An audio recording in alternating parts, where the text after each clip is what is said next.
La neuroplasticidad ha sido otro ejemplo extraordinario de lo que es superar un paradigma. Cuando uno es niño, el proceso por sí solo ocurre, porque el niño está llamado a adaptarse a un mundo totalmente nuevo, y esa llamada del mundo hace que automáticamente empiece ese proceso de formación de nuevas neuronas, de crecimiento, etcétera, etcétera. Cuando uno es adulto, es muy importante que veas ese mundo al que te estás acercando como un mundo de oportunidad. Por eso, cuando nos encontremos con la incertidumbre, que sepamos que claro que tenemos la capacidad de adaptarnos. Ahora bien, tenemos que ser capaces de intuir, de imaginar, de creer que en esa incertidumbre también hay oportunidad. Todos podemos entender las causas del estrés, ¿sí o no? El atasco de tráfico, el que no me ha saludado, el que no me ha traído la comida a tiempo, el que no me valora, el que no me reconoce, y todo lo vemos fuera, ¿a que sí? Claro, entonces yo tengo emociones, sentimientos y emociones que son lógicas por lo que me pasa. ¿Qué tal si superáramos este paradigma y consideráramos la posibilidad de que las emociones son creaciones, no son reacciones? Entonces esto nos abre un mundo entero de posibilidades. Porque quiere decir que es verdad que yo veo que mi problema viene de fuera. Y sin embargo, empiezo a reconocer que el origen viene de dentro. A mí me ha ayudado mucho salir de la queja, que es tan obvio y que nuestros ojos parecen atrapados en el paradigma, ¿qué es eso? Y entrar en el concepto de responsabilidad. Responsabilidad no como culpabilidad, sino como capacidad de respuesta. Y a medida que lo vas trabajando, poco a poco, hay que hacerlo con humildad, a veces te sale mejor, a veces peor. Imaginaos el nivel de libertad que nos da esto. Libre no es quien reacciona, libre es quien responde. Y es que no nos damos cuenta que la gran conquista del ser humano es la libertad interior.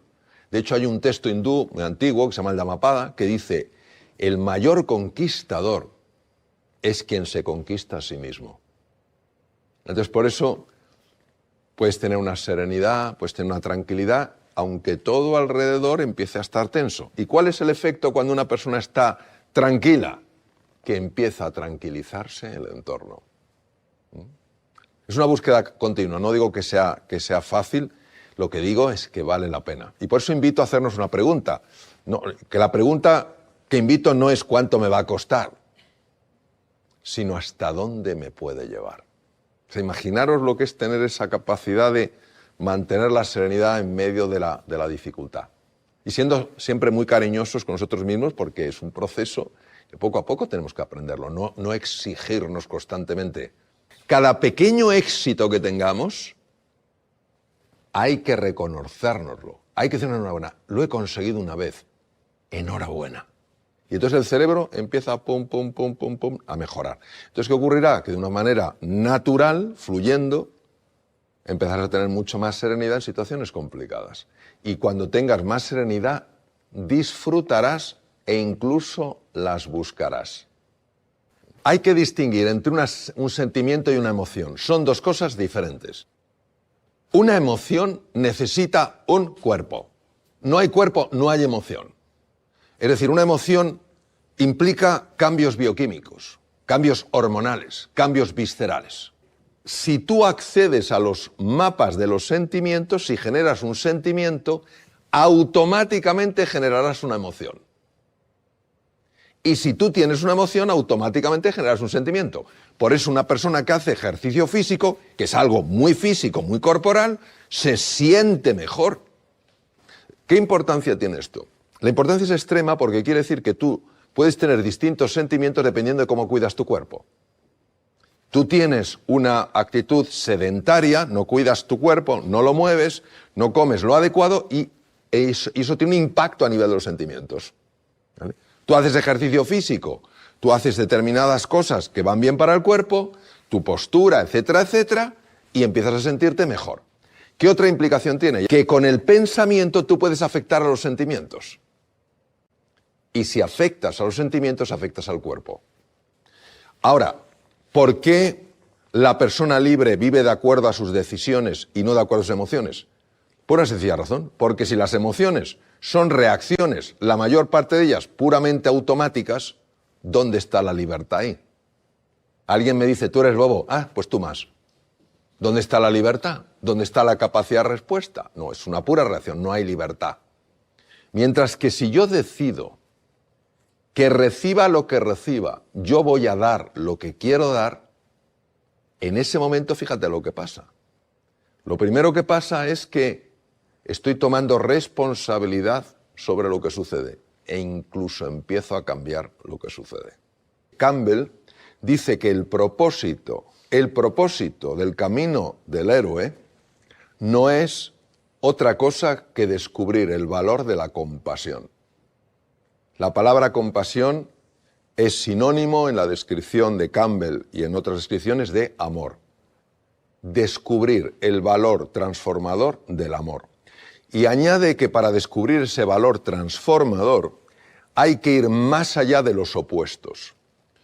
Y esto es un tema de una importancia brutal, porque cuando tú estudias el viaje iniciático del héroe, te das cuenta de que lo primero que tienes que superar es una forma habitual de ver las cosas. Es decir, nosotros reconocemos el blanco o el negro, ¿verdad? Si es de día o de noche, si es bueno o es malo, si me gusta o no me gusta, y nos parece que no hay nada más que eso. Sin embargo, sí hay una realidad mucho más profunda, una realidad que supera la polaridad, la separación, de la cual habla, por ejemplo, Lao Tzu en el Tao Te Ching, el eje del taoísmo, que es una filosofía de hace 2500 años en China, de una enorme profundidad y una enorme aplicabilidad. O sea, es un texto místico, pero cuando uno lo entiende, aunque sea de una manera sencilla, lo puede aplicar. Entonces, ¿qué ocurre? Que cuando en ese viaje del héroe tú te encuentras con la parte que no te gusta, que rechazas, que hemos rechazado todos, que se llama las sombras, que ni siquiera reconocemos que las tengamos. Cuando tú te encuentras con las sombras, nuestro mundo polarizado dice, ¿quién ganará? ¿La parte bonita mía o la parte que no quiero reconocer porque no me parece nada bonita? Y este es el mundo de la polaridad. Pero en el viaje del héroe, y de hecho en el Camino del Despertar, en el libro, explico la fase. Cuando tú te encuentras con esa parte que has rechazado, con esa sombra, haces lo opuesto a lo que parece lo razonable. En lugar de pelear con ella, de intentar vencerla, decir yo soy más fuerte, la abrazas. Y en el momento en el que la abrazas, se produce una transformación, de la cual hablaba ya el gran psiquiatra suizo Carl Gustav Jung. Fijaos qué impresionante lo que decía. Lo que se resiste, persiste. Lo que se abraza, se transforma.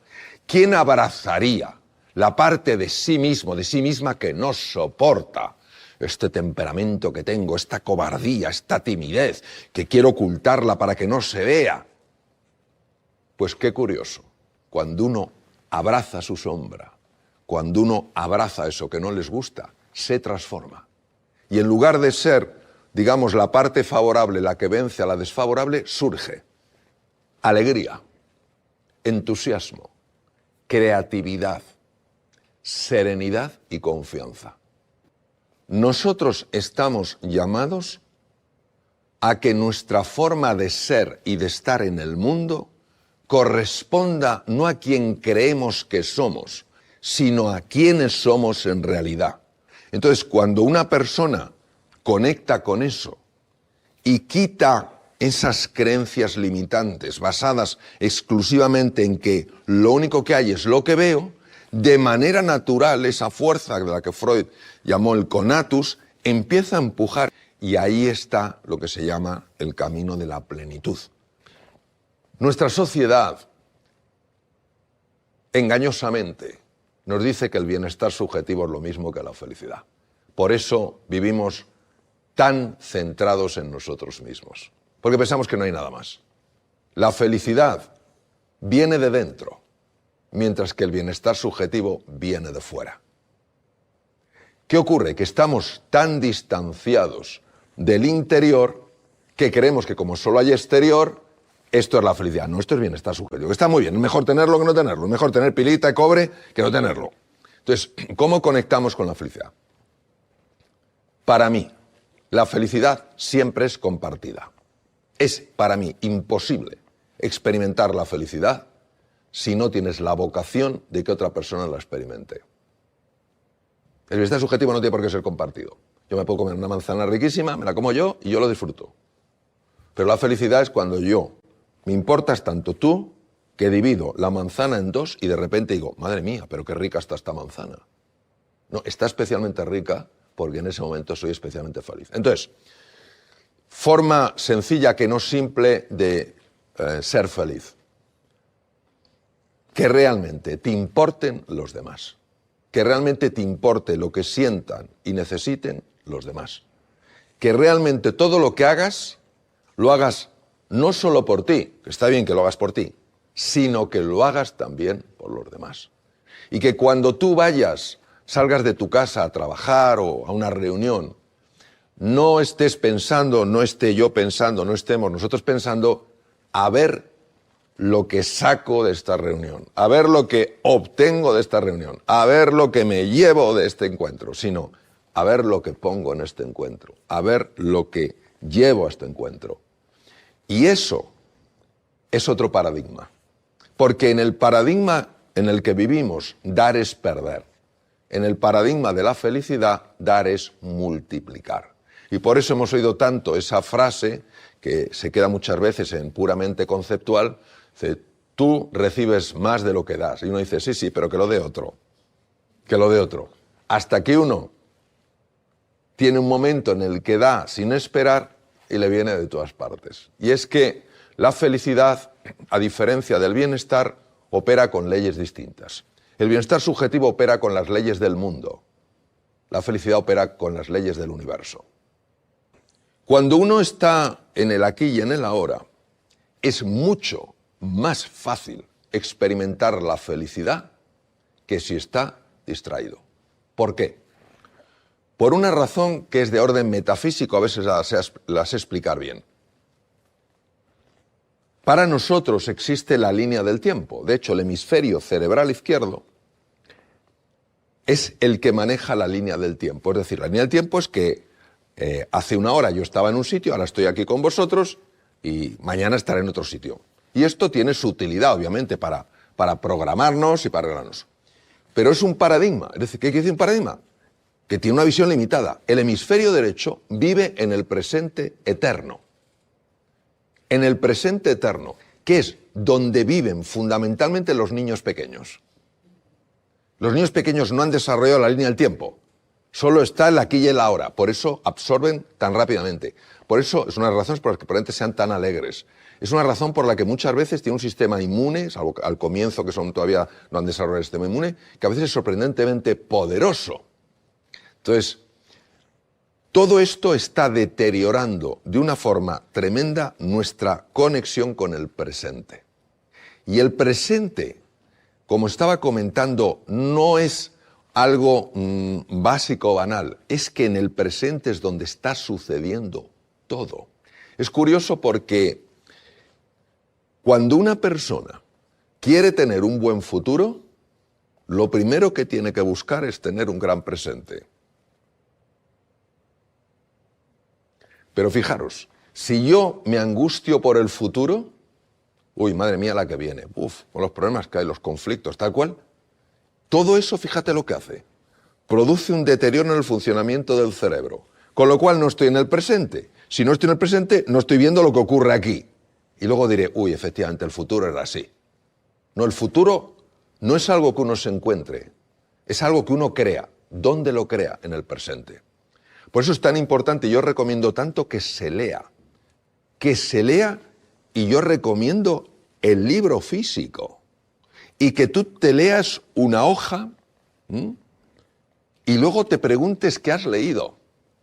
Es un entrenamiento impresionante, porque hay una región del cerebro, se llama la región dorsolateral, Y la región dorsolateral es fundamental en la memoria de corto plazo y es fundamental en la inteligencia. A veces pensamos que la memoria es, bueno, ¿tú qué tal andas de memoria? Yo fatal. Pero ¿verdad que a nadie que le preguntes qué anda de inteligencia te va a decir yo fatal?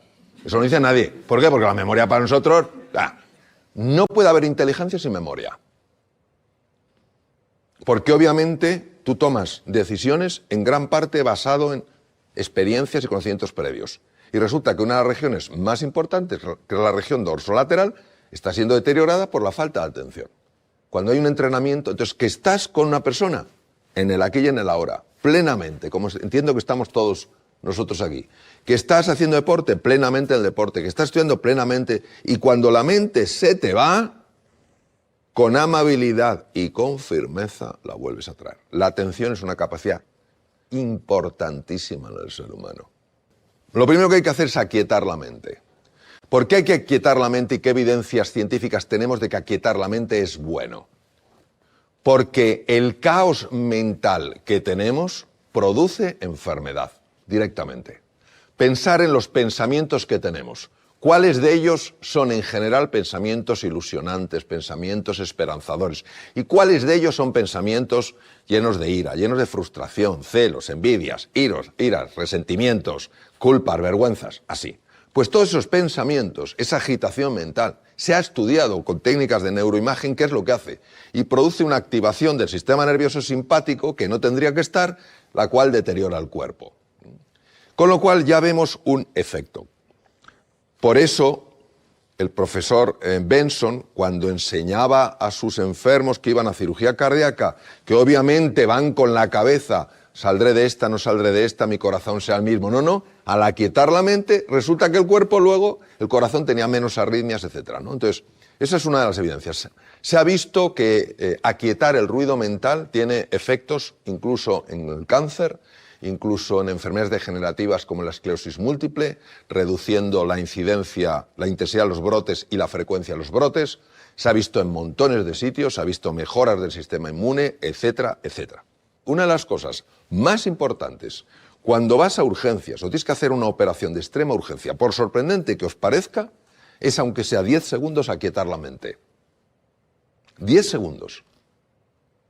Aquietar la mente. Si una persona se te muere en 10 segundos, es que no hay nada que hacer. Entonces lo que os quiero decir, 10 segundos para aquietar la mente. ¿Por qué? Porque en ese momento tú puedes tomar una decisión mucho mejor.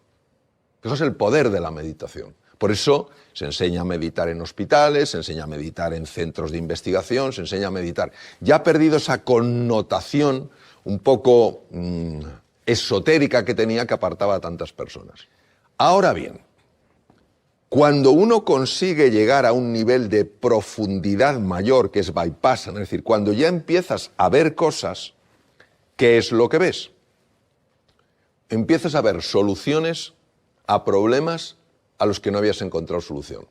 Empiezas a ver por qué hay cosas en ti que sin que tú lo supieras están impidiendo que encuentres la solución a esas cosas.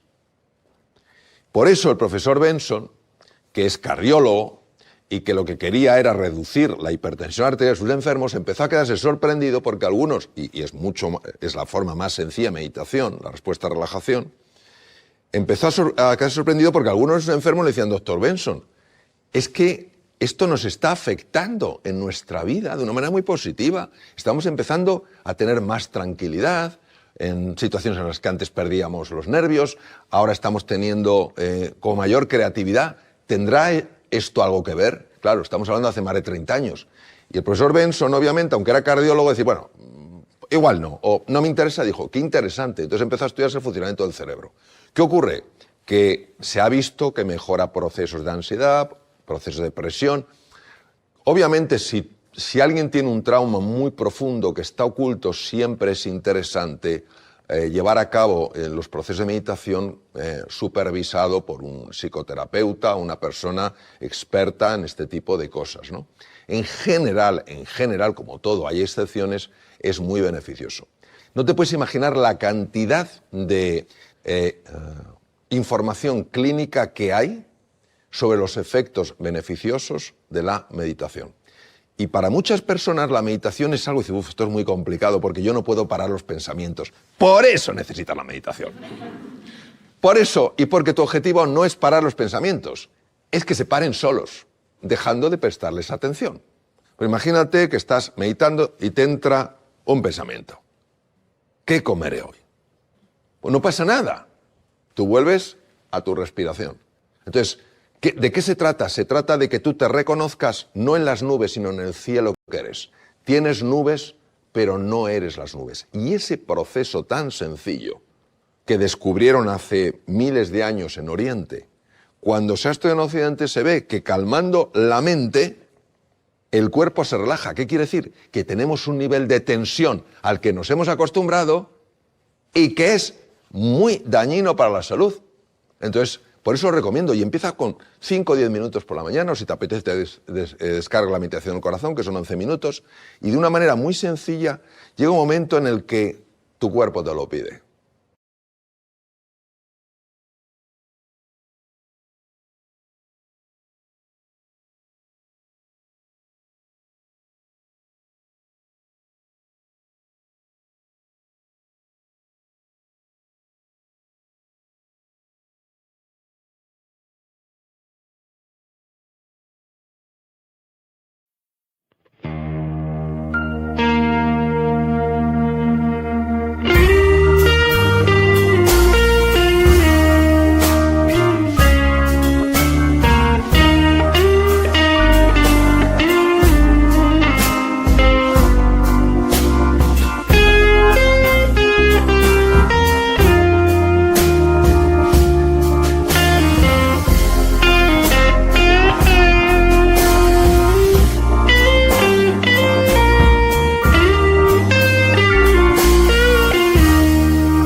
Thank you.